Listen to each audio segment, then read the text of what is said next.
bu güzel gece için özel olarak İstanbul'dan geldi. Hozan Nilo'yu alkışlarla sahneye alalım.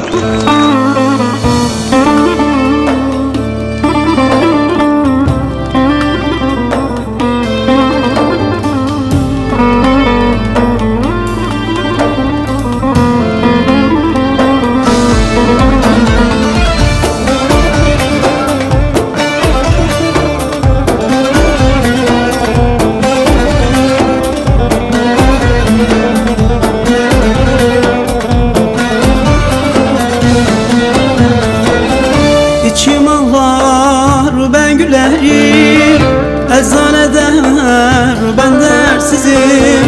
Dermansız bir dert içinde gizli yaşar çaresizim. İçim ağlar, ben gülerim, ezan eder, ben dersizim. Dermansız bir dert içinde gizli yaşar çaresizim. Anlatılmaz hallerim, oy oy oy oy, gizli yaşar çaresizim.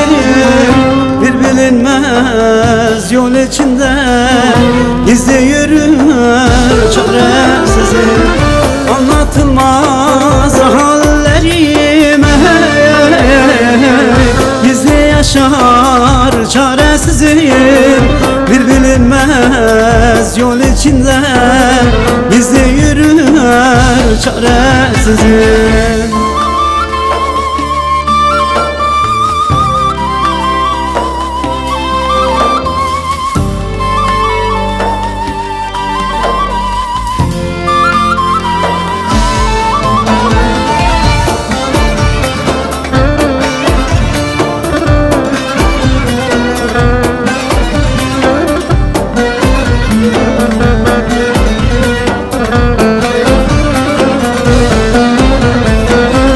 Eşim, dostum, candaşlarım, bilse derdimi taçlanırım.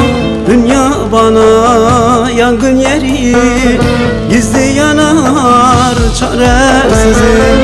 Eşim, dostum, candaşlarım, bilse derdimi taçlanırım.